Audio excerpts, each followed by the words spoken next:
Oke, saya buka dulu perkuliahan kita hari ini. Selamat pagi semuanya. Iya, Pak. Oke. Oke. Sebelum kita mulai, kita untuk minggu ini ya ada beberapa hal yang perlu saya sampaikan ya.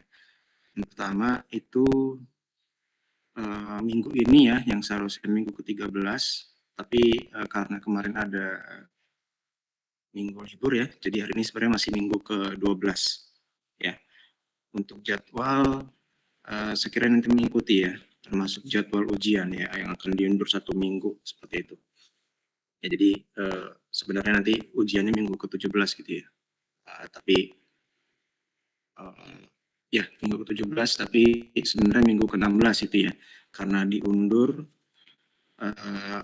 adanya minggu libur kemarin seperti itu ya. Nah, itu yang pertama. Kemudian yang kedua ini berkaitan dengan untuk minggu depan ya dan seterusnya ya, karena saya mengampu mata kuliah rancop itu dari minggu 9 sampai minggu ini ya, minggu ke-12. Nanti untuk minggu selanjutnya itu akan diampu oleh Bu Mika. Ini nanti mungkin PJ-nya boleh menghubungi Mika ya terkait kelanjutan kuliah seperti itu. Oke, saya rasa bisa kita mulai ya. Yes. Untuk minggu ini kita masuk di materi strip plot ya, dan repeated measure. Itu kurang lebih sedikit mirip dengan rancangan split plot ya yang sudah Anda dapatkan. Hanya saja nanti dalam layout percobaannya kita akan lihat ya perbedaannya antara split plot dengan strip plot seperti itu ya.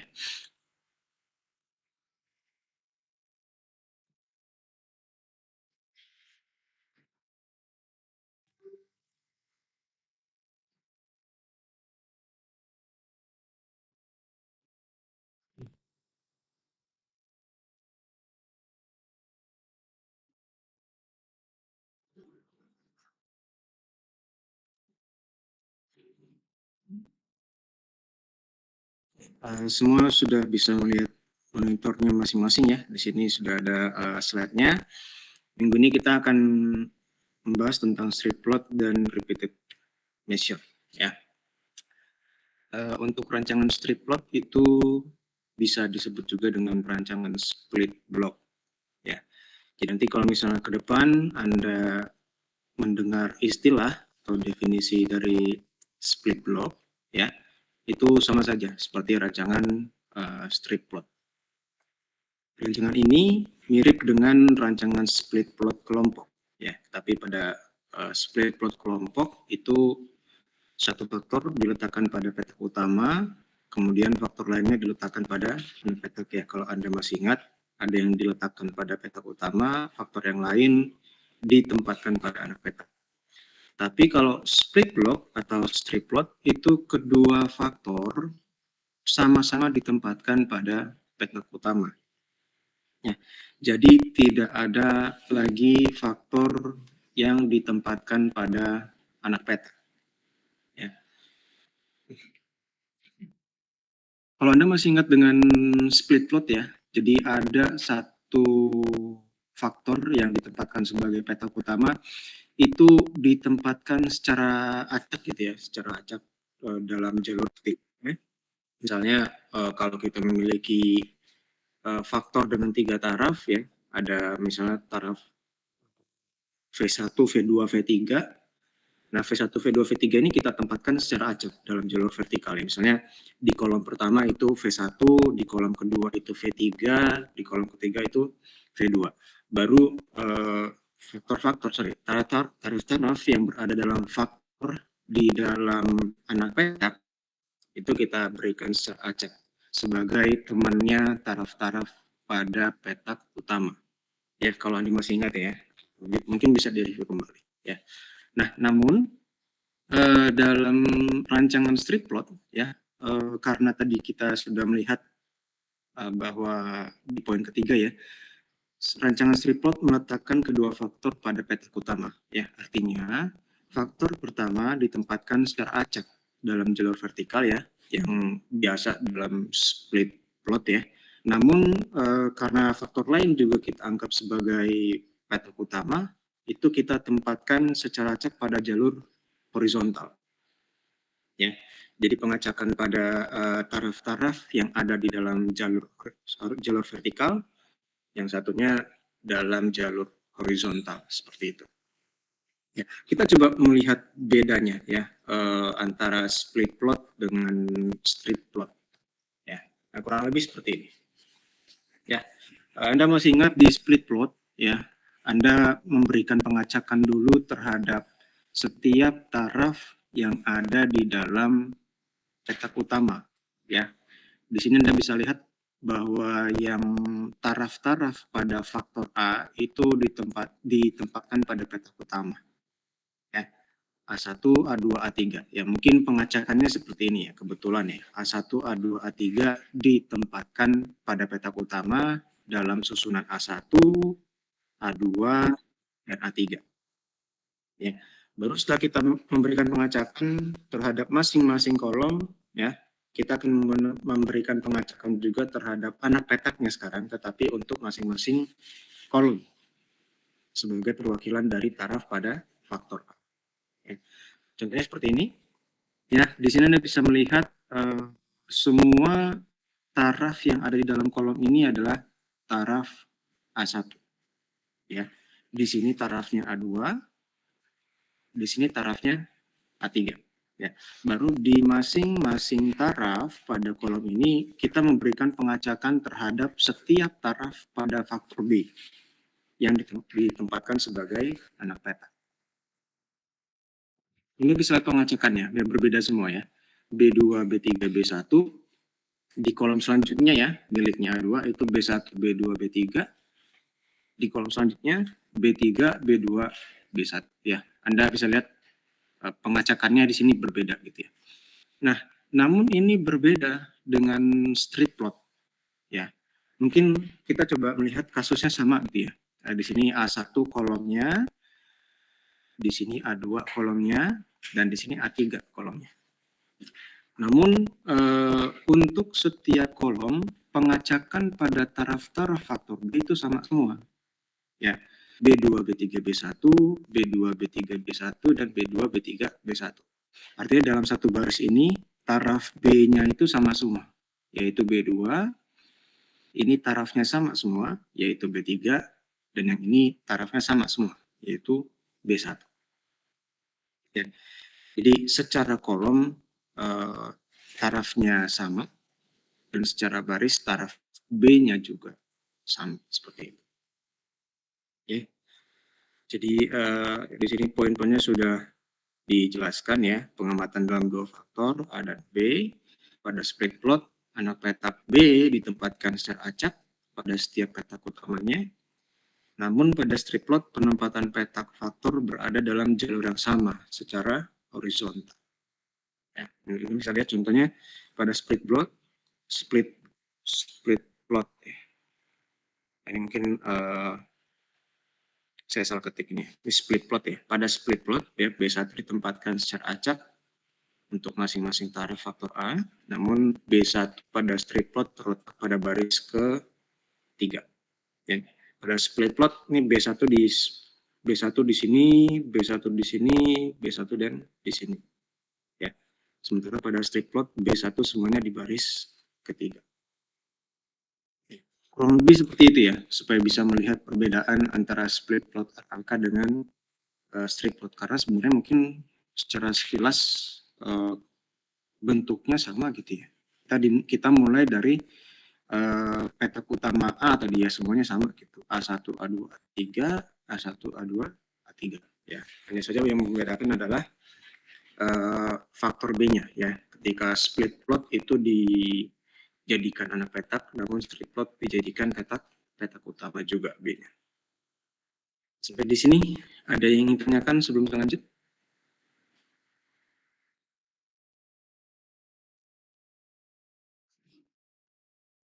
Tidak, Pak. Oke ya. Saya rasa mungkin seperti itu ya. Dan ini mungkin bisa dijadikan ya latihan, saya rasa ya, mungkin dengan banyaknya taraf yang lebih gitu, maksudnya tidak hanya 3-3 sepertinya aja gitu ya. Mungkin bisa Anda coba untuk banyaknya taraf A misalnya mungkin 5, tarafnya faktor B mungkin 6 gitu ya. Anda bisa melakukan penyusunan untuk masing-masing taraf yang berada dalam jalur vertikal dan juga dalam jalur horizontal. Seperti itu baru dilakukan pemasangan. Ya, kurang lebih nanti kita bisa lihat bahwa penyusunan layoutnya seperti apa. Ya. Oke, rancangan strip plot ya merupakan rancangan faktorial dengan pemeriksaan yang lebih teliti ya. Jadi sebenarnya dengan menjadikan kedua faktor sebagai faktor utama, itu kita bisa melihat bahwa nantinya interaksi sumber keragaman interaksi antara kedua faktor itu lebih diutamakan ketelitiannya dibandingkan dengan masing-masing faktor ya. Kalau misalnya Anda ingat di split plot ya, ketika kita menjadikan salah satu faktor sebagai sesuatu yang kita tempatkan pada petak utama, faktor tersebut ya akan kita berikan atau kita tinjau dalam ketelitiannya yang lebih tinggi gitu dibandingkan dengan yang anak petak. Jadi dengan menjadikan salah satu faktor jadi petak utama tersebut ketelitiannya tinggi, namun yang dijadikan anak petak dikorbankan ketelitiannya. Ya. Namun dalam strip plot itu ketika kita menjadikan dua faktor sebagai petak utama, justru interaksinya yang kita lihat ketelitiannya ya yang diutamakan.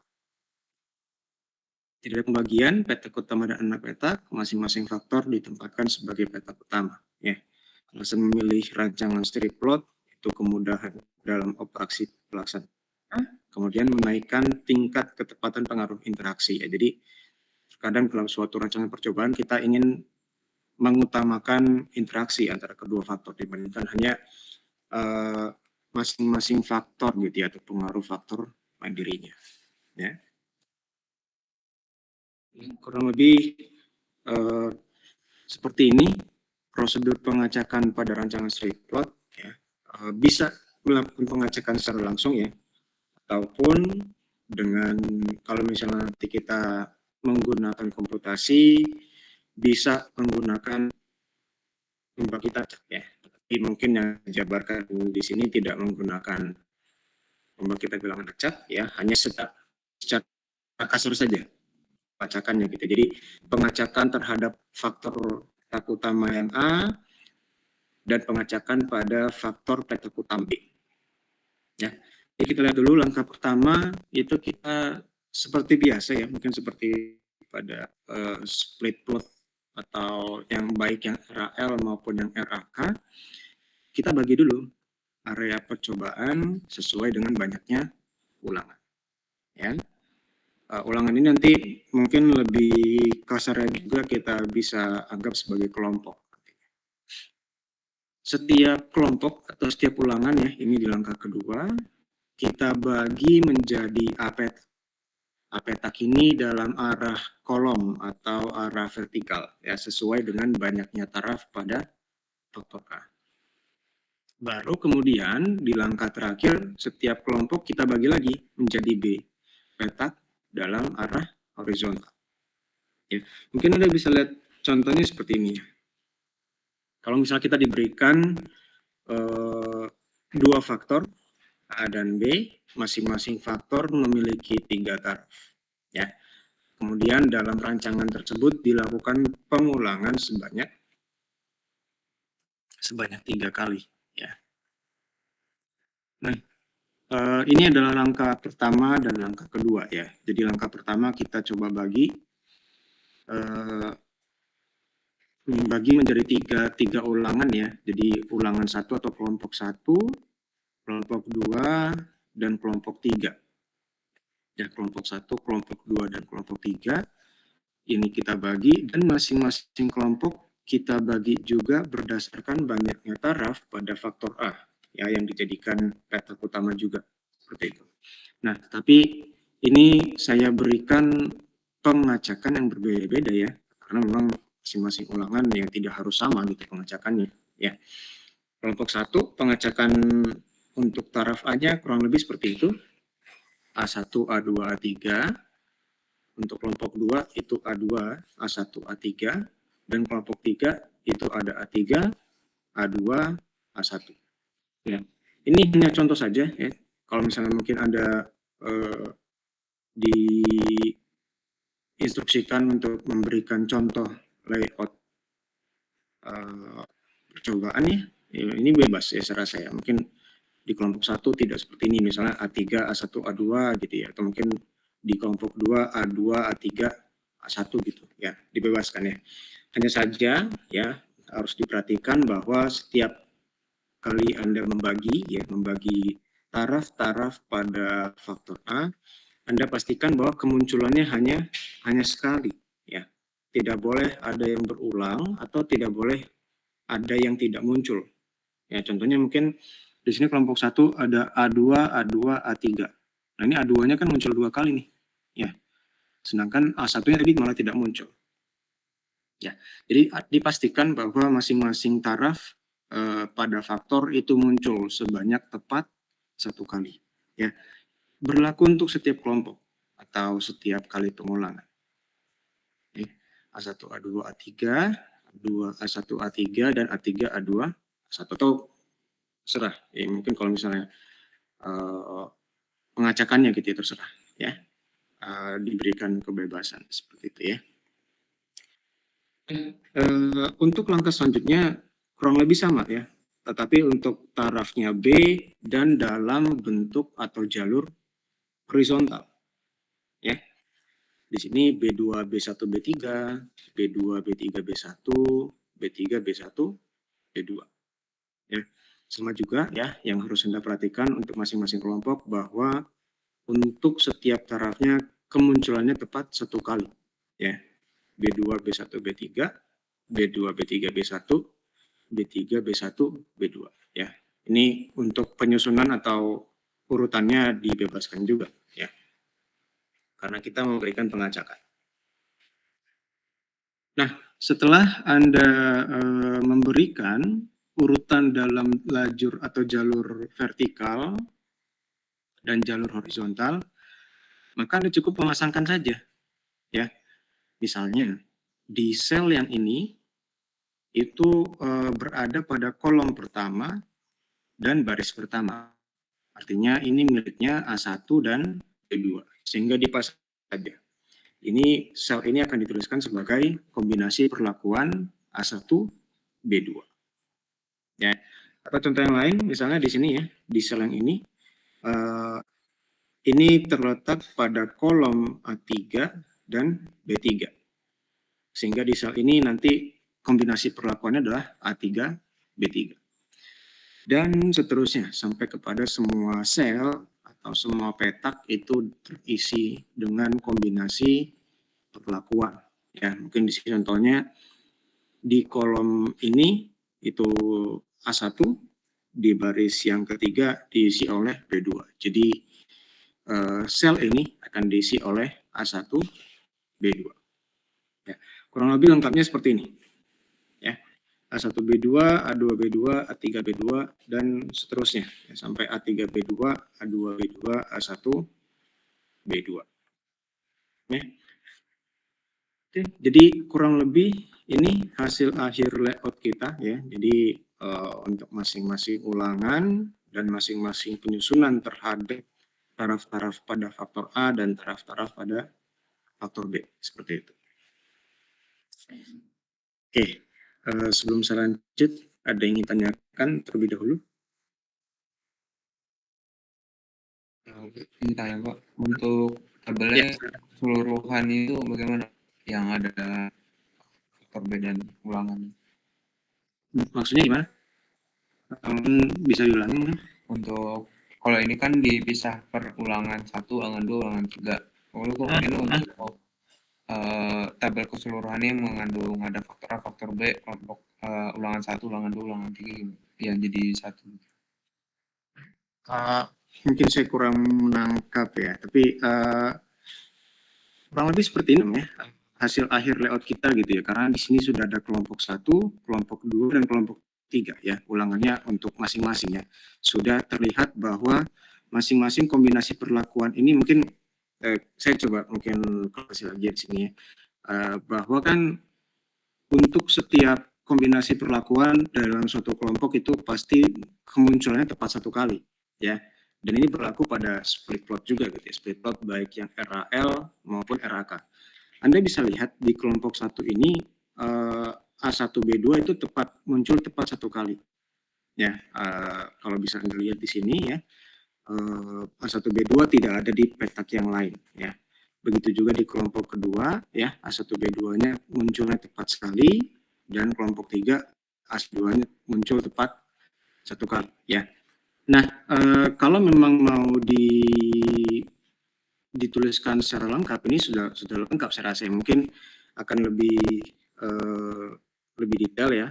Kalau misal diberikan tanda A1, A2, A3 di sini. Namun setelah kita memberikan pengacakan terhadap A1, A2, A3, B2, B1, B3, kalau misalnya mau dihapus juga nggak masalah. Jadi tinggal menuliskan tabelnya seperti ini saja, kelompok 1, tabel seperti ini untuk kelompok 2 dan tabel seperti ini di kelompok 3 itu sudah cukup ya, memberikan penggambaran layout perancangan untuk straight plot seperti itu ya. Karena sebenarnya bentuk seperti ini juga yang berikan gitu ya sebagai layout untuk split plot ya. Tapi memang B2 bagian dari faktor taraf-taraf pada faktor B-nya itu di sini pengacakan. Ya, seperti yang tadi ya. Atau yang sama tadi ya. Ini adalah salah satu contoh layout dalam mungkin dalam kelompok atau pengulangan pertama gitu ya. Untuk split plot RAK seperti itu ya. Hanya saja di sini Anda bisa lihat bahwa saya tidak memberikan contoh ini dalam bentuk pembangkitan bilangan acak ya, karena mungkin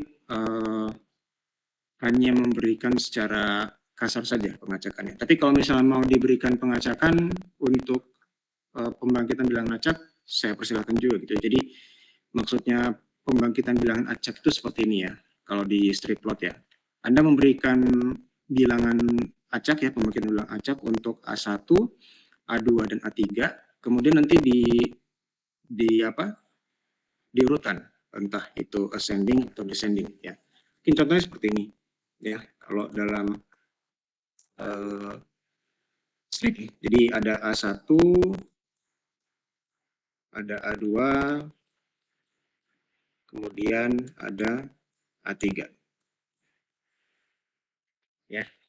Baru dari A1, A2, A3 ini kita berikan pembangkitan bilangan acak ya.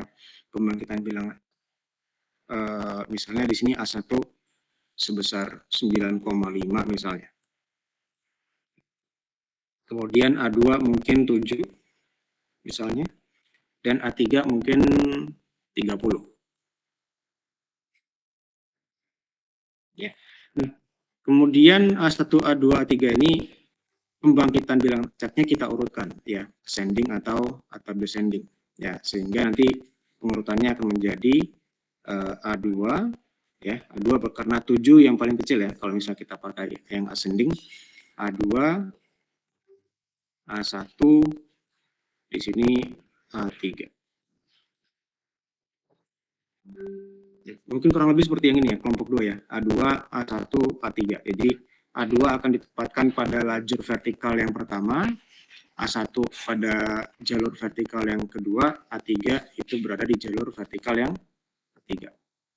Nah, Anda mungkin masih ingat ya, kalau di split plot, untuk pengacakan atau pembangkitan bilangan acak pada anak petak, A2, A1, A3 ini diulang sebanyak 3 kali ya. 3 kali itu adalah 3 karena banyaknya taraf pada faktor B. Ya.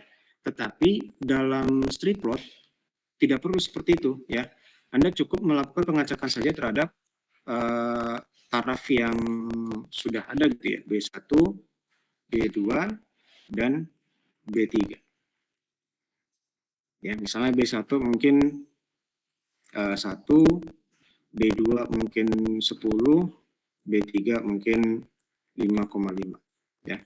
Yang nantinya kalau misalnya kita berikan pengurutan secara ascending untuk pembangkitan bilangan acaknya, maka pengurutannya adalah B1, B3, kemudian B2. Ya. Dan baru setelah kita memberikan pengurutan ya, A2, A1, A3, kemudian B1, oh ini mungkin beda ya, B1, B3, B2, baru kita pasangkan masing-masing tarafnya.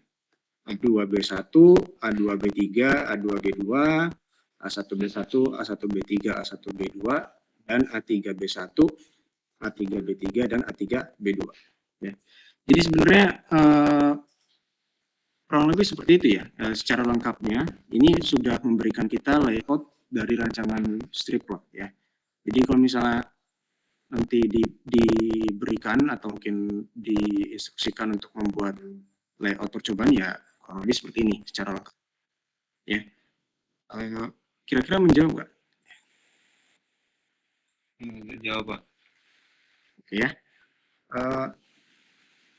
Ini sama ya, seperti split plot ya, layout dari rancangan percobaannya ya. Cukup seperti ini saja ya, ini adalah rancangan layout dari rancangan strip plot seperti itu. Ada lagi yang ditanyakan?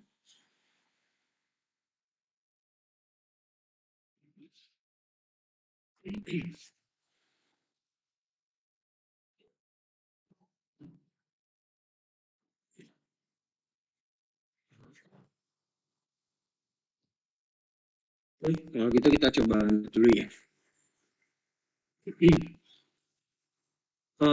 Setelah tadi kita coba lihat ada layout ya, layout kita coba ke model linearnya.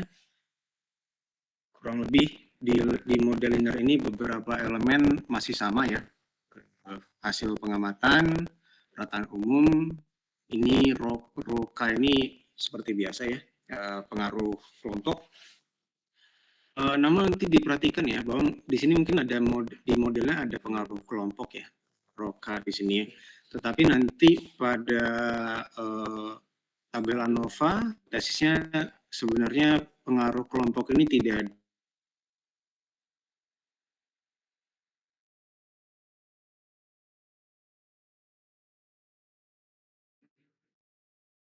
Faktor A, pengaruh utama faktor B, dan juga interaksi antara kedua faktor. Ya. Nah, dengan seperti itu, Anda bisa lihat bahwa masing-masing faktor akan memiliki sumber keragaman galat tersendiri. Ya, yang pertama adalah faktor A. Ya, ini adalah pengaruh utama dari faktor A. Itu akan memiliki galatnya ya. Di sini diwakilkan oleh delta IK. Karena ada elemen ada indeks I di sini ya, ada indeks I di sini. Ini adalah indeks miliknya faktor ya. Kemudian ada pengaruh utama faktor B, di sini dilambangkan dengan beta. Ada galatnya tersendiri ya, diwakilkan oleh gamma di sini ya, gamma JK. Ya, J ini adalah indeksnya milik B, faktor B. Sementara di sini ada interaksi antara alfa dan beta ya, atau mungkin antara faktor A dan faktor B, dan galatnya adalah epsilon IJK. Ya, jadi Anda lihat masing-masing ada indeks K, indeks K, indeks K ya. Di sini dipasangkan terhadap masing-masing pengulangan atau faktornya gitu. Jadi nanti pada tabel ANOVA atau mungkin dalam jumlah kuadratnya semuanya akan memiliki jumlah kuadrat galat ya. Jadi jumlah kuadrat galat A, jumlah kuadrat galat B, jumlah kuadrat galat C ya. C ini dilambangkan sebagai interaksi antara A dan B seperti itu. Ya. Ini asumsi kita ya, seperti biasa alfa I, beta J sama dengan 0 ya, kemudian untuk interaksinya alfa beta IJ seperti itu. Ya. Dan dari asumsi ini artinya hipotesis kita ya hanya 3 ya di sini ya.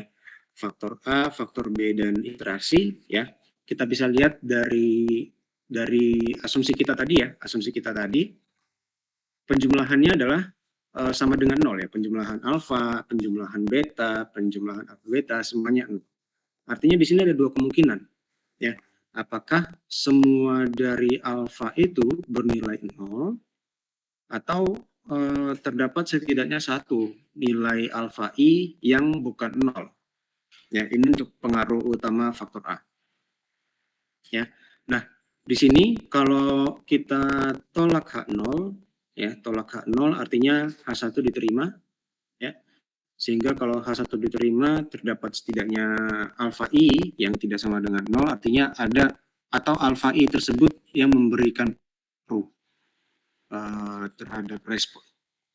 Sementara kalau H0 diterima, artinya semua alfa itu akan 0. Ya, kalau semua alfa sama dengan 0 ya artinya sama semua nilainya ya. Jadi seperti tidak memberikan pengaruh terhadap respon. Itu semua sama untuk pengaruh utama faktor B dan juga untuk pengaruh interaksi antara faktor A dan faktor B. Ya. Jadi untuk sumber keragaman atau analisis ragam dan galat itu kalau dalam rancangan triple dibagi dalam 3 bagian, ya. Ada yang vertikal, ada yang horizontal, ada interaksi, ya. Jadi ini ke-6 ini nanti ada di dalam tabel ANOVA kita, ya. Sumber keragaman faktor A, faktor B, interaksi, kemudian galat A, galat B, dan galat C. Ya. Jadi kurang lebih seperti ini, ya. Ada A, galat A, B, galat B, interaksi AB, dan galat C. Ya, semuanya ini ada jumlah kuadratnya, kemudian derajat bebasnya kurang lebih sama, ya. Kalau misalnya kelompoknya ada R, berarti derajat bebasnya dikurang 1. Kalau taraf dari masing-masing faktor itu ada A dan B, berarti derajat bebasnya dikurangi 1. Ya. Untuk galat tinggal dikalikan saja, ya. Kalau misalnya galat A berarti derajat bebas A dikali derajat bebas kelompok. Derajat bebas B dikali derajat bebas kelompok. Kemudian untuk interaksi, ya, dikalikan, dan galatnya juga dikalikan. Nah, yang perlu diperhatikan di sini yang F hitung, ya. Saya rasa untuk kuadrat tengah cukup dibagi saja, ya, dari JKK terhadap derajat bebasnya, jumlah kuadrat terhadap derajat bebas dibagi menghasilkan kuadrat tengah, ya. Jadi yang perlu Anda perhatikan di sini adalah F hitungnya, ya. Karena yang tadi sudah saya bilang bahwa masing-masing faktor dan interaksinya itu memiliki galat tersendiri, ya. Artinya F hitungnya, ya, misalnya untuk F hitung dari A berarti kita menghitung KTA dibagi dengan KTGA.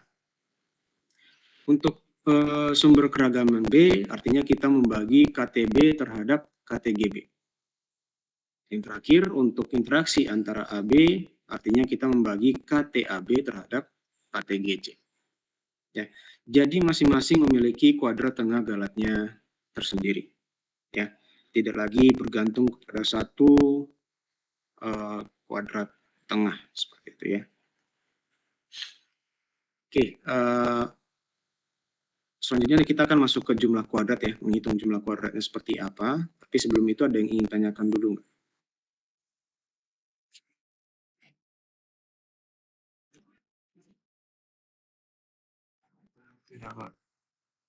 Oke, ya. Bisa saya lanjut berarti, ya?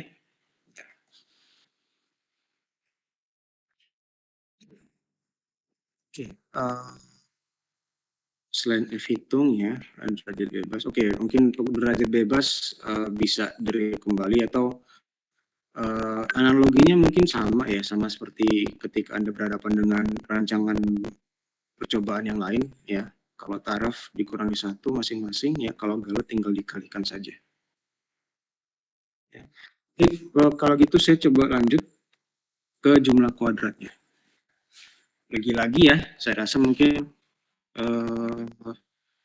sama, ya. Ini FK-nya sama, JKT-nya sama, ya. Jadi mungkin ini satu formula untuk semua rancangan percobaan, gitu, rancangan percobaan split root, ya, atau mungkin rancangan percobaan faktorial yang lainnya, gitu, ya.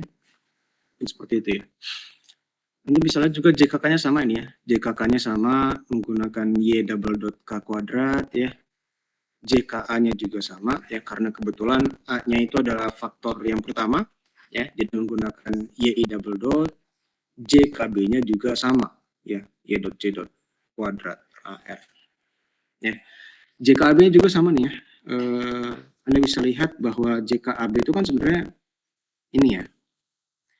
Ini adalah JKP kalau misalnya Anda ingat, ya.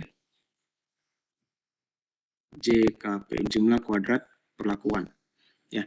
Dan yang Anda ingat, ya, atau yang sudah kita pelajari, JKAB itu adalah sama dengan JKP, ya, sama dengan JKP dikurangi dengan JKA dikurangi dengan JKB, ya.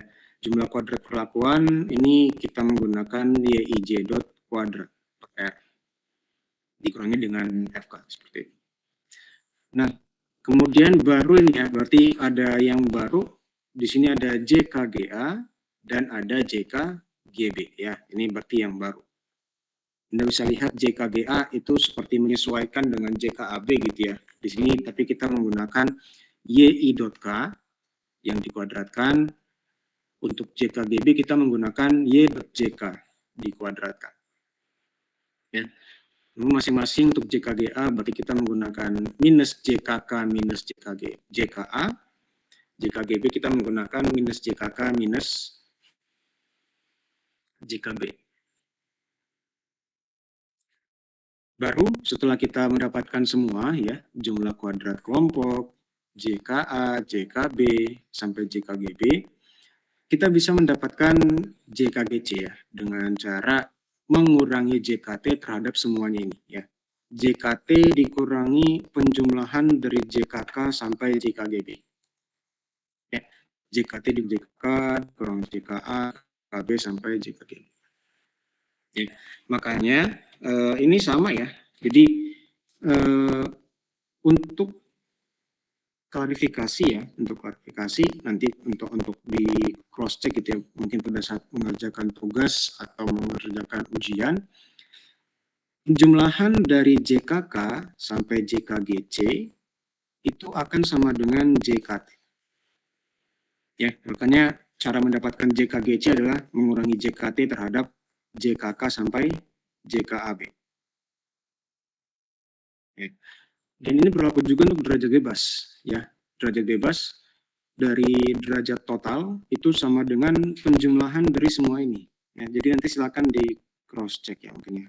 Dari R-1 sampai kepada A-1, B-1, R-1. Ya, semua dijumlahkan akan sama dengan ABR dikurang 1. Ya. Jadi seperti itu mendapatkan JKGC.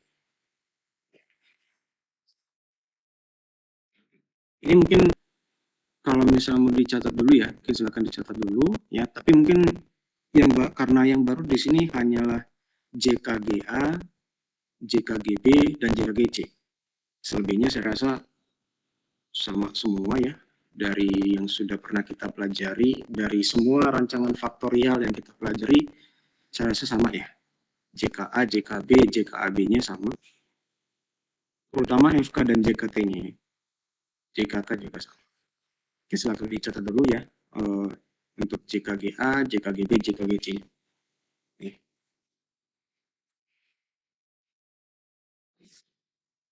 Terus sambil mencatat, kalau misalnya ada yang ingin tanyakan, dipersilakan.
Oke, sudah semua? Oke, kita coba lanjut ke contohnya ya mungkin ya.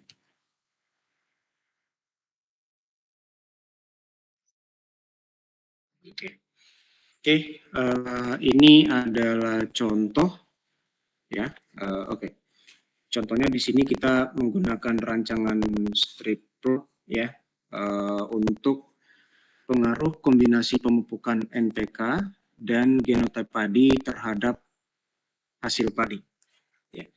Jadi untuk NPK-nya atau menggunakan pupuknya ya. Di sini ada beberapa varietas dan kita gunakan 3 varietas pupuk ya.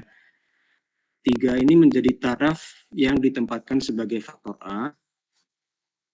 Kemudian genotype itu akan ditempatkan sebagai faktor B ya. Tapi sebetulnya sama aja ya. Mau menempatkan misalnya mungkin varietas padi pada faktor B, genotype pada faktor A itu sama saja.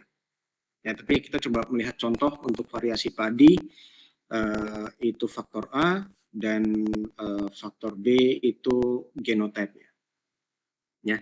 Kemudian ada kelompok di sini ya, atau pengulangan dilakukan sebanyak 3 kali.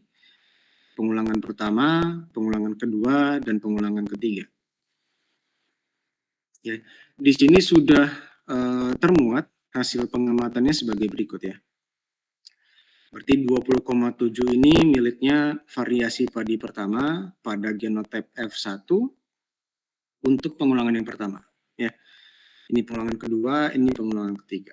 Seterusnya sampai pada 45,4 ini adalah variasi padi yang ketiga, type F2 dan pengulangan yang ketiga. Tiga genotype F2 kan, ya.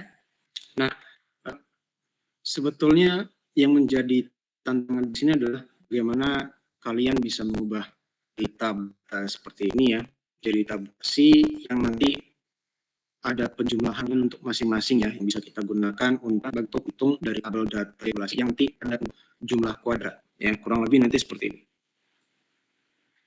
Ya, jadi nanti bisa menjumlahkan ya, membuat di tabel tambahan gitu ya, tabel tambahan, baris dan kolom tambahan dalam suatu tabel yang bisa memberi kita informasi gimana sih yi.k, y.jk atau yij atau yi double dot, y double dot k, y.j.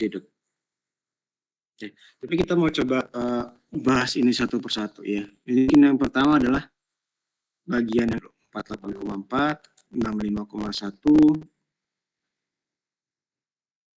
ya, jadi 1,4, kemudian 65,1 ini miliknya siapa gitu ya, kalau misalnya kita ingin melihat. Ya. 48,4 ini adalah penjumlahan dari 20,7 dan 27,7. Ya.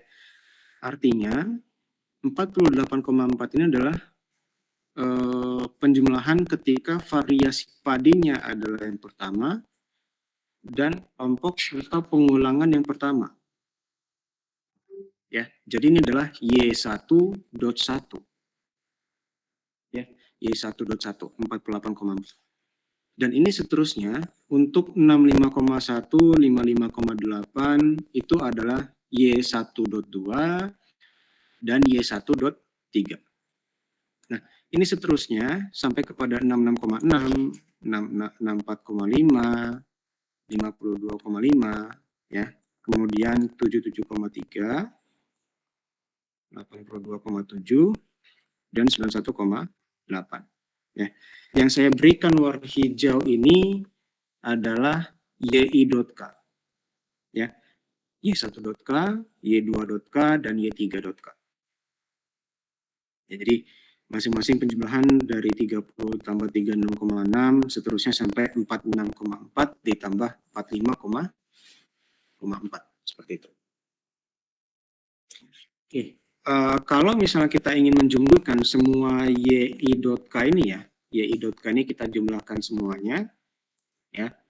48,4 ditambah 66,6 ditambah 77,3 itu menghasilkan angka ini 192,3.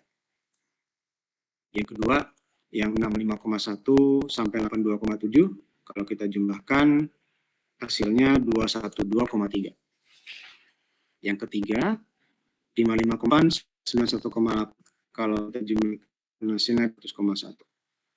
Yang saya lingkari warna merah ini itu adalah Y double dot K. Y double dot K nanti akan digunakan dalam menghitung jumlah kuadrat kelompok. Ya. Kalau kita lanjut ya, di sini ada penjumlahan secara baris ya. 20,7 32,1 ditambah 29,5 hasilnya 82,3. Ya. Ini adalah miliknya Y11 dot. Ya.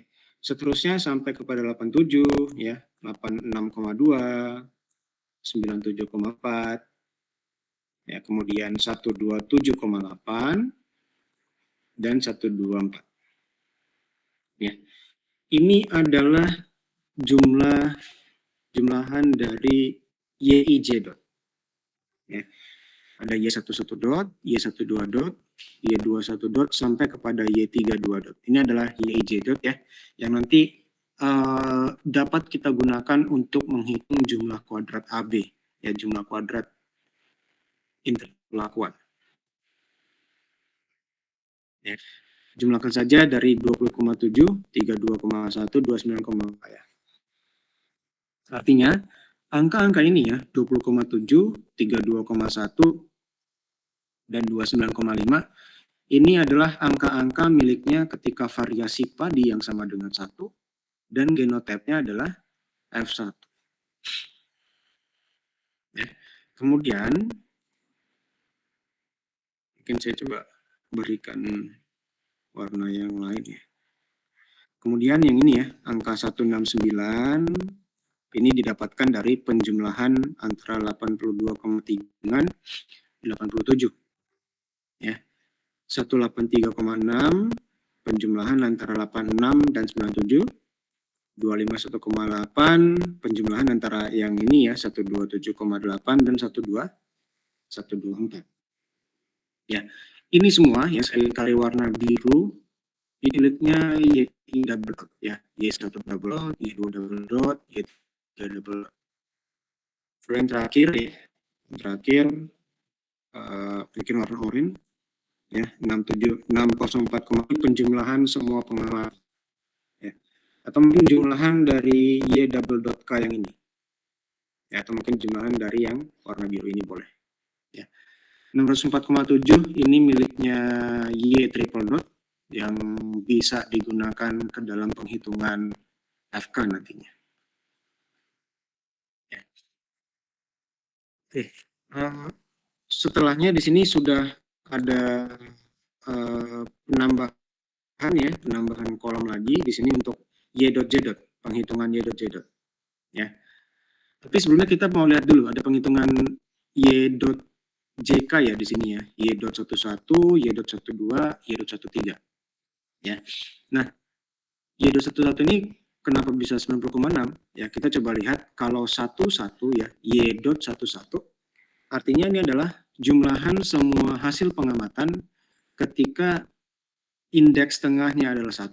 Kalau tengah berarti miliknya genotype, dan kelompok yang pertama berarti kelompok yang pertama.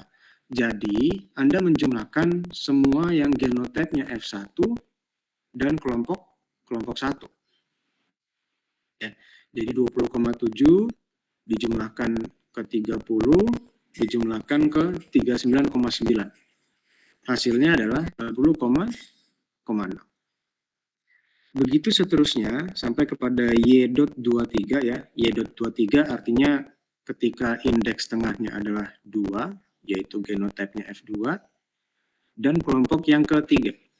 Ya, artinya Anda menjumlahkan 26,3, 27, dan 45,4.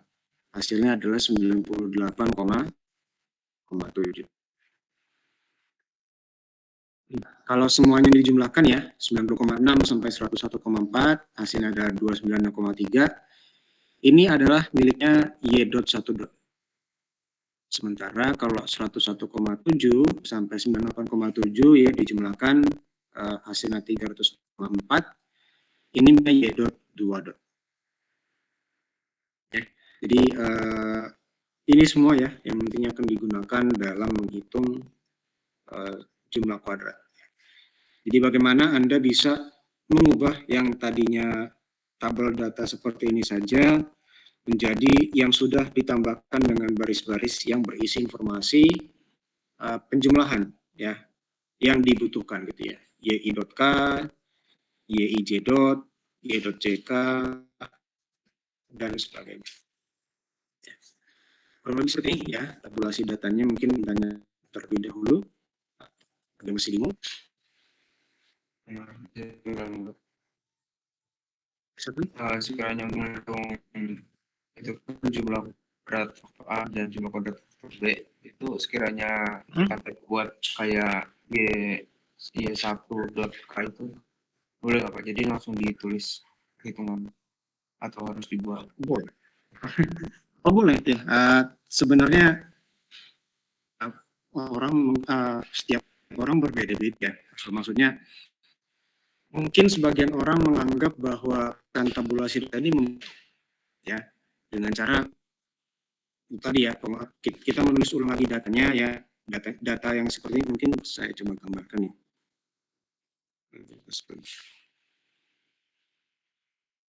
Dan mungkin artinya kan kalau misalnya kita membuat tabulasi data seperti ini, kita menulis ulang lagi yang ini gitu ya, kita tulis ulang, kemudian kita tulis ulang yang ini gitu ya, kemudian kita tulis ulang yang ini ya.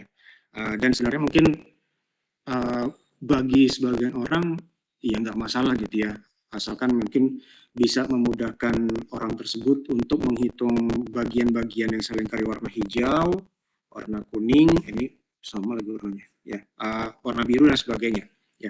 Tetapi kalau misalnya Anda memilih untuk tidak melakukan seperti ini ya, mungkin langsung menghitung Y1.K seperti ini, Y misalnya nanti di ujian gitu ya, Y1.K ya, 1.K sama dengan berapa tadi?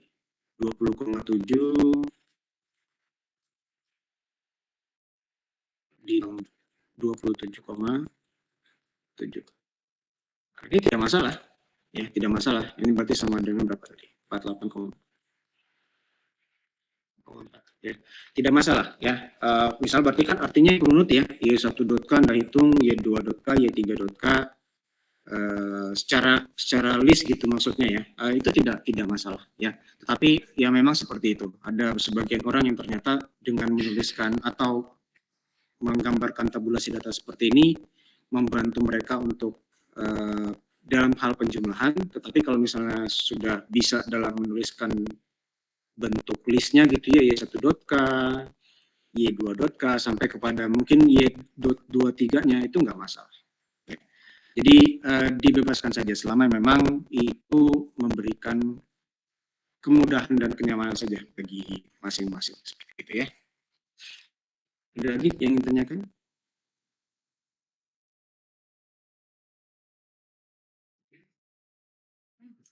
Oke, yang lain mungkin?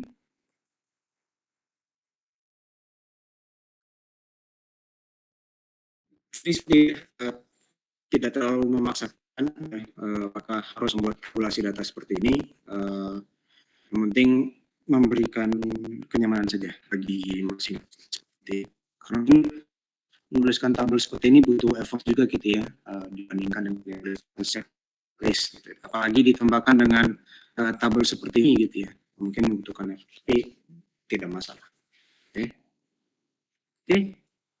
Baru ini kita sudah bisa menghitung perhitungan analisis ragamnya ya. Di sini mungkin sebentar ya, sebelum ke sana ya, ke sana ya. Segala mungkin akan lebih baik kalau semuanya ini Anda tuliskan gitu ya di dalam, kalau misalnya Anda memilih untuk menuliskan dalam bentuk list gitu ya, dalam bentuk daftar ya, mungkin berbaris gitu ya. Ada baiknya langsung Anda tuliskan gitu ya, Y1.K-nya berapa, Y2.K-nya berapa, Y3.K-nya berapa ya. Jadi jangan langsung seperti ini. Misalnya kalau beberapa ada yang langsung tuliskan seperti ini, JKK-nya sama dengan 192,3 ditambah 212,3 kuadrat tambah 1,1 kuadrat gitu ya. Tanpa kita tahu nih ini 2,1 ini dari mana gitu ya. Nah, lebih baik sebelum ke sampai jumlah kuadratnya itu dituliskan, semua elemen-elemen yang dibutuhkan juga Anda jabarkan. Ya, kalau misalnya tidak mau menggunakan cara tabel seperti ini ya. Kalau hanya berdasarkan penghitungan yang sudah ada di kalkulator gitu ya, misalnya menggunakan kalkulator langsung dituliskan seperti ini, nantinya akan bingung nanti pembaca ataupun pengoreksi gitu ya, seperti itu. Jadi kurang lebih seperti ini ya, ini beberapa tidak ditampilkan semuanya penghitungannya ya. Contohnya mungkin untuk yang 04,7 ini ya, ini adalah Y triple dot ya, itu bagian pojok kanan bawah. Kemudian JKT-nya berarti kita jumlahkan kuadrat semua hasil pengamatan dikurangi FK. Ini JKK ya. Kalau JKK berarti kita menggunakan Y double dot K. Ya, artinya angka-angka ini adalah angka-angka yang terdapat di bawah 192,3, 212,3 dan 200,1. Jadi yang saya berikan warna merah. Ya. Yang saya berikan warna merah. Untuk JKA ya berarti 169, 183,6, 251,8 itu yang saya berikan lingkaran warna biru ya. Y1 double dot, Y2 double dot dan Y3 double dot. Sementara untuk yang JKB itu Y dot J dot itu yang tabel tambahan ya, tabel tambahan yang mungkin kita buat gitu ya. Ya, di sini ya. 296,3 dan 308,4. Ya, 296,3 dan 308,4. Nah, di sini untuk JKAB berarti kita menggunakan 82,3 dan 12 sampai dengan 124 kuadrat ya. Itu yang bagian ini ya, yang bagian saya lingkari warna kuning ya. 82,3 sampai kepada 124. Oke. Kemudian kalau yang JKBA berarti saya menggunakan YI.K. Berarti yang bagian yang horizontal tadi ya, yang 48,4, 6,1 sampai 1,8 dikuadratkan. Sementara kalau JKGB itu menggunakan yang dasarnya 90,6 sampai 98,7. Ya. Jadi semuanya ya JKGA berarti gunakan yang horizontal tadi. Kalau JGB gunakan yang tabel tambahan kedua ya, yang 90,6 sampai 98,7. Nah, kalau semuanya sudah dihitung ya, dari yang JKK sampai kepada JKGB, Anda sudah bisa menghitung JKGC-nya dengan mengurangi JKT terhadap semua jumlah kuadrat yang sudah Anda hitung. Ya. Ini mungkin silakan untuk di cross check kembali ya, terutama perhitungannya ya, mungkin bisa jadi latihan mandiri apakah mungkin sebetulnya yang saya hitung di sini salah gitu ya mungkin ya. Silakan di cross check gitu ya, sambil menjadi latihan mandiri Anda saja. Ya. Baru setelah semuanya sudah dihitung, itu jumlah kuadratnya bisa ditempatkan di masing-masing ya berdasarkan sumber keragamannya. Baru nanti untuk derajat bebas itu berdasarkan taraf ya. Misalnya kelompok tadi kita ada 3 kelompok, dikurangi itu saja. Kemudian untuk sumber keragaman faktor masing-masing, misalnya A, B, itu tarafnya dikurangi 1.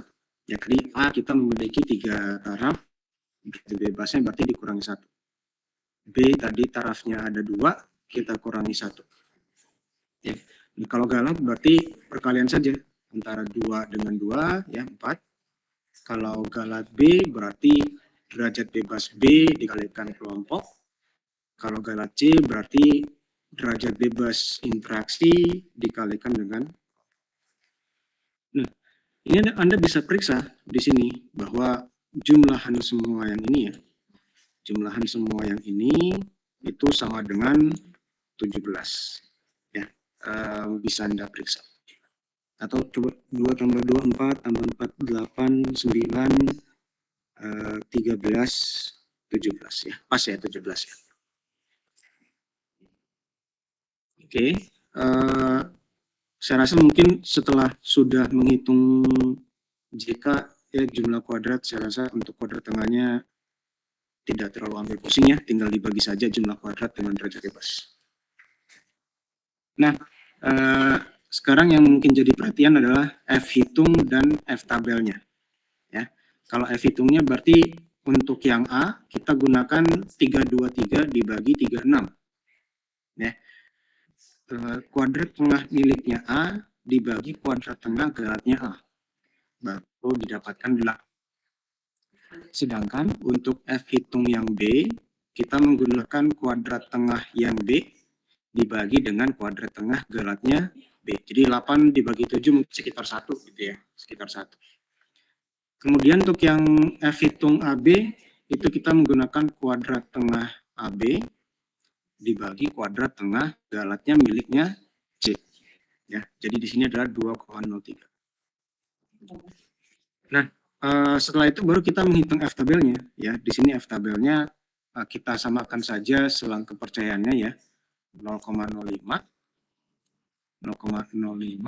dan ini bergantung lagi ya, bergantung lagi dengan DB1 dan DB2.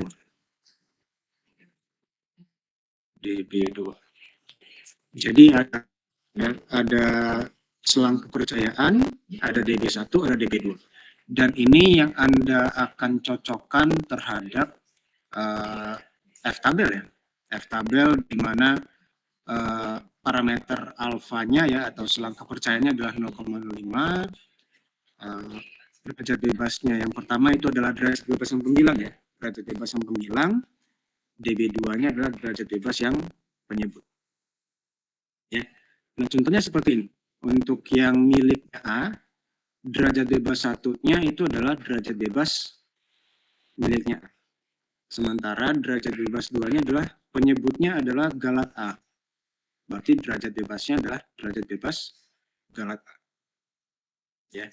Berarti Anda akan mencari di tabel F itu ketika DB1-nya adalah 2 dan DB2-nya adalah 4. Ya mungkin bisa Anda cross check juga ya, bisa dicari di Google atau mungkin Anda sudah punya F tabelnya ya. Ketika alfanya 0,05, DB-nya 1, DB1-nya 2, DB2-nya 4 berapa banyak. Nah, ini yang Anda bisa perhatikan bahwa sebenarnya ini sama ya, 6,9, 6,9. Karena apa? Karena untuk masing-masing ya, untuk A itu ternyata derajat bebasnya 2, galatnya 4. Dan untuk AB itu galatnya, derajat bebasnya 2, dan derajat bebas galatnya 4. Jadi karena DB1, DB2-nya sama, berarti F tabelnya sama nih, 6,944. Sementara untuk yang B ini berbeda ya, karena DB1-nya adalah 1, DB2-nya adalah 2. Ya. Baru setelah kita mendapatkan F hitung dan F tabel, tinggal dibandingkan saja gitu ya. Jadi kalau misalnya dia lebih dari, artinya kita menolak H0, kalau dia kurang dari, berarti kita terima H0 atau tidak tolak H0. Ya. Jadi yang memberikan pengaruh adalah ketika kita memberikan kesimpulan untuk tolak H0. Ya. Di sini satu-satunya yang tolak H0 adalah varietas padi huruf A. Ya. Artinya hanya varietas padi saja yang memberikan pengaruh terhadap rata-rata hasil. Selainnya ya, genotip padi dan interaksinya itu tidak memberikan pengaruh. Ya. Kurang lebih seperti ini contohnya ya, dari tabulasi data, kemudian penghitungan jumlah kuadrat, pengisian tabel ANOVA, dan pemberian keputusan berdasarkan hipotesis. Ya. Kurang lebih seperti itu. Sampai di sini ada yang tanyakan?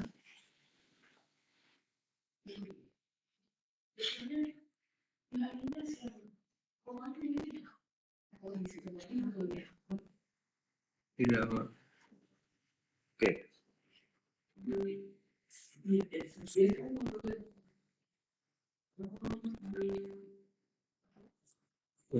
ada pertanyaan ya. Sekali lagi mungkin saya encourage ya buat diulang-ulang. Ini mungkin karena terutama mungkin saya rasa dari semua rancangan faktorial ya. Mungkin selain yang rancangan faktorial 2 pangkat K, ini merupakan salah satu yang penghitungan jumlah kuadratnya banyak ya. Karena tadi kita melibatkan jumlah kuadrat galatnya miliknya A, dan juga jumlah kuadrat galatnya miliknya B, dan juga yang C. Ya, ini berbeda dengan ketika kita berhadapan dengan rancangan split plot, ataupun mungkin rancangan acak faktorial yang biasa. Ya. Oke. Sebentar ya.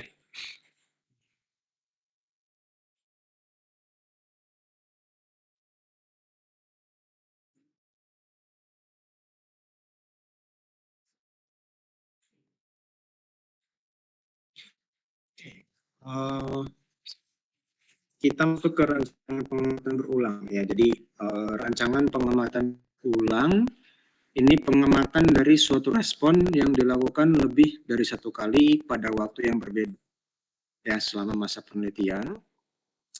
Kemudian percobaan dilakukan berulang-ulang pada waktu yang berbeda dan diharapkan mampu melihat perkembangan atau pertumbuhan respon selama penelitian berjalan. Ya. Jadi sebenarnya kalau bisa dibilang rancangan pengamatan berulang atau repeated measure ini sama seperti rancangan split plot. Ya, jadi rancangan ini mengikuti pola rancangan split plot.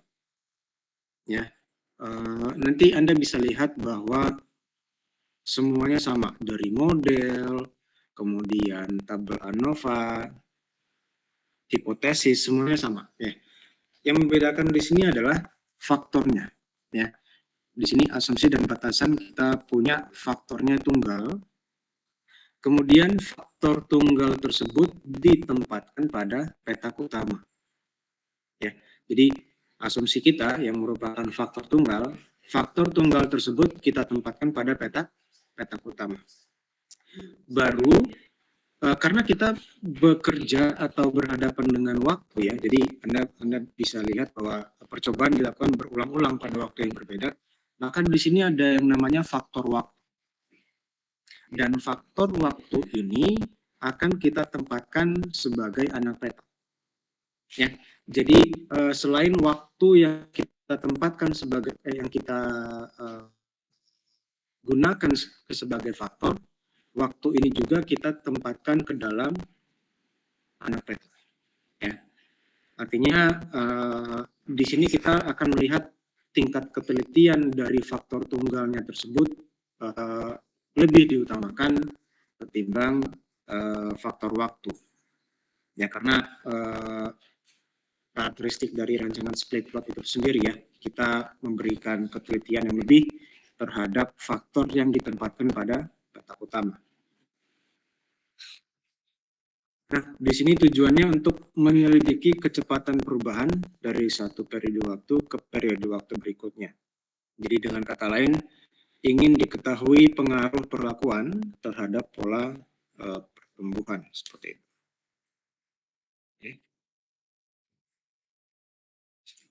Nah, mungkin bisa dilihat gitu ya secara sekilas ya, bahwa sebenarnya modelnya sama, ya sama seperti split.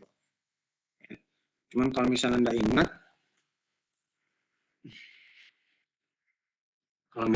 mungkin di sini harusnya beta J gitu ya. Beta J ini mungkin alfa beta IJ gitu ya. Kalau misalnya Anda ingat. Nah, jadi apa-apa yang ada di dalam beta ini digantikan oleh W, ya, karena beta yang seharusnya menjadi anak petak digantikan oleh waktu, gitu ya, faktor waktu. Jadi semuanya digantikan oleh W di sini. Ya. Selainnya sama, ya, ada rataan umum, faktor alfa, kemudian pengaruh acak dari petak utama ya, yang akan memberikan kita galat terhadap yang akan memberikan kita galat dari sumber keragaman untuk tabel ANOVA-nya. Kemudian ini WJ, ada alfa WIJ dan epsilon IJK. Ya, semuanya sama seperti split plot, hanya mengganti beta dengan huruf besar W gitu ya. Ada AW di sini, AW. Ya.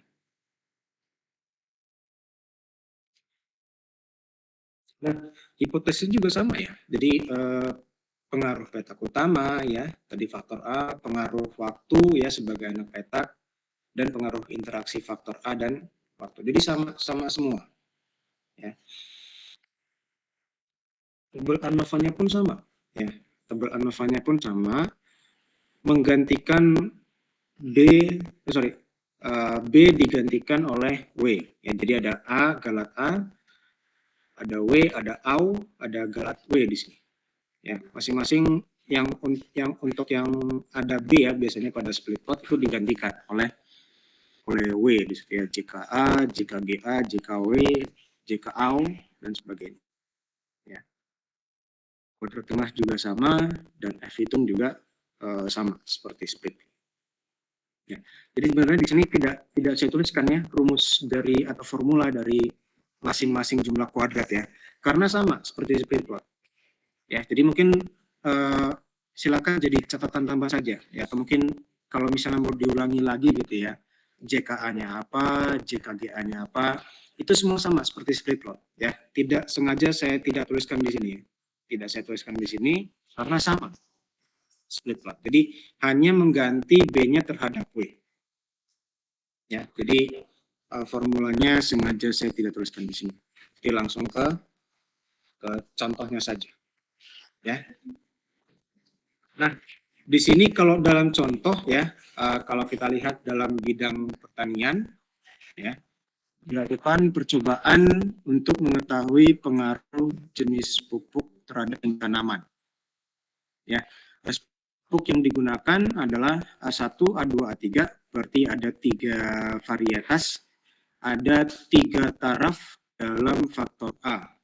Ya, artinya varietas ini ditempatkan sebagai petak utama. Ya. Kemudian pengulangan dilakukan sebanyak 3 kali dan pengamatan tinggi tanaman dilakukan dalam 3 hari. Ya. Jadi ada kata kunci 3 hari di sini. Artinya waktunya mungkin ada sebanyak 1, 2, 3. Berarti hari pertama, hari kedua, dan hari ketiga. Ya. Nah, ini data-datanya mungkin make sense ya, saya rasa ya. Dan Anda bisa lihat dari kalau misalnya kita mengamati tinggi tanaman untuk masing-masing varietas, untuk waktu yang semakin bertambah, maka tingginya juga bertambah. Jadi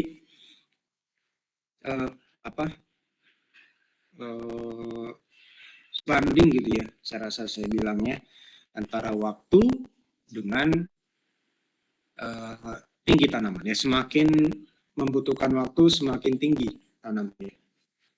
Ya, Anda bisa lihat ini untuk semuanya. 0,4 sampai 1, 0,3, 1,3, dan seterusnya. Ya. Mungkin tidak ada yang malah turun gitu ya, maksudnya tingginya ya. Nah, ini sama ya.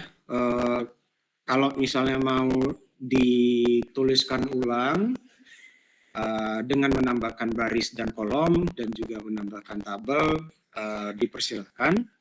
Tapi kalau misalnya mau dituliskan secara list juga tidak masalah ya, selama memang memberikan kenyamanan saja ya. Nah, ini silakan di cross check kembali saja ya untuk Anda ya, masing-masing dari yi.k, yij. Dan y.jk ya. Nah, ini penghitungannya juga sama, silakan untuk di-review juga ya. Di sini masing-masing sudah sama ya. Ini untuk JKW ya, JKW itu kita menggunakan yang ini ya, karena di indeks yang tengah itu miliknya faktor waktu. Ya, jadi kita menggunakan y.j. di sini.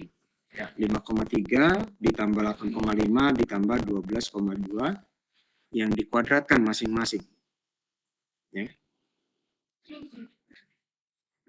Ini jumlah kuadrat galat A-nya dan jumlah kuadrat galat W-nya ya. Jadi kalau jumlah kuadrat galat A-nya ya, Anda masih ingat di split plot itu digunakan ketika kita menghitung F hitung dari A, sementara JKGW-nya itu kita gunakan untuk menghitung F hitung dari W dan juga F hitung dari AW.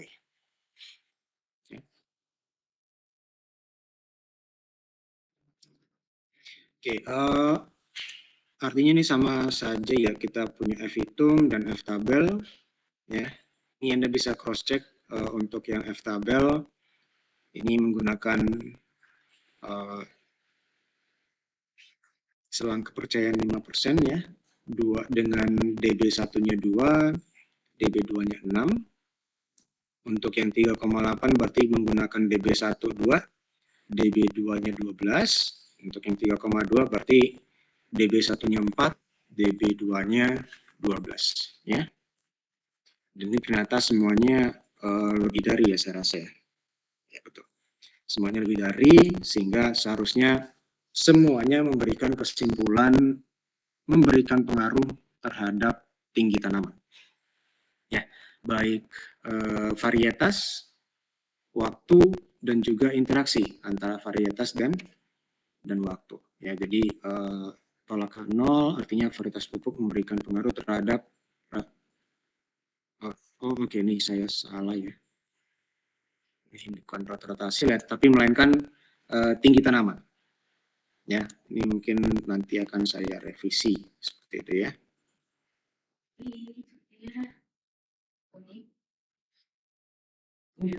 Kurang lebih seperti ini ya untuk contoh dan rancangan pengamatan berulang.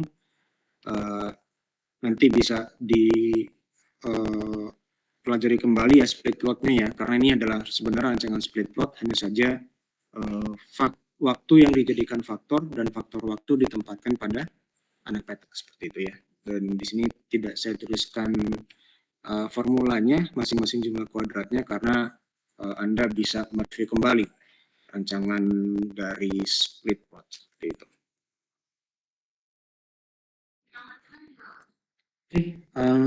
Sampai di sini apakah ada yang ingin tanyakan? Tidak. Yang lain mungkin ada yang tanyakan?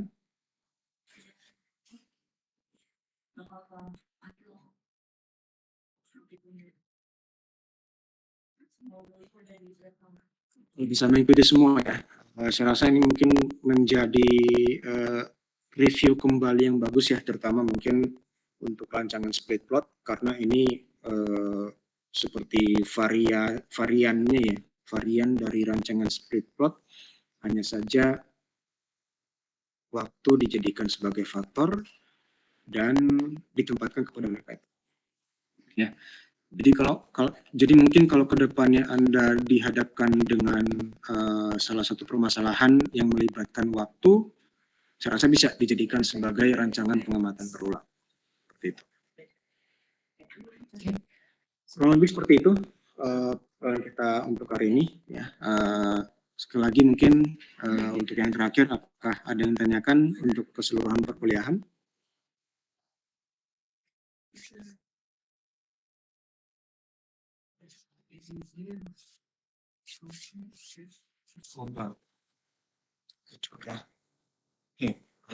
Silakan direview kembali ya materi untuk hari ini dan juga mungkin materi-materi sebelumnya ya. Saya ingatkan kembali untuk minggu depan sudah bisa mulai dengan Bumika ya. Jadi silakan nanti PJ-nya menghubungi Bumika untuk kelanjutan perkuliahan seperti itu. Ya. Jika tidak ada pertanyaan lagi, saya rasa mungkin bisa ditutup perkuliahan kita hari ini ya. Saya tutup. Selamat pagi semuanya. Pagi Pak, terima kasih. Terima kasih Pak.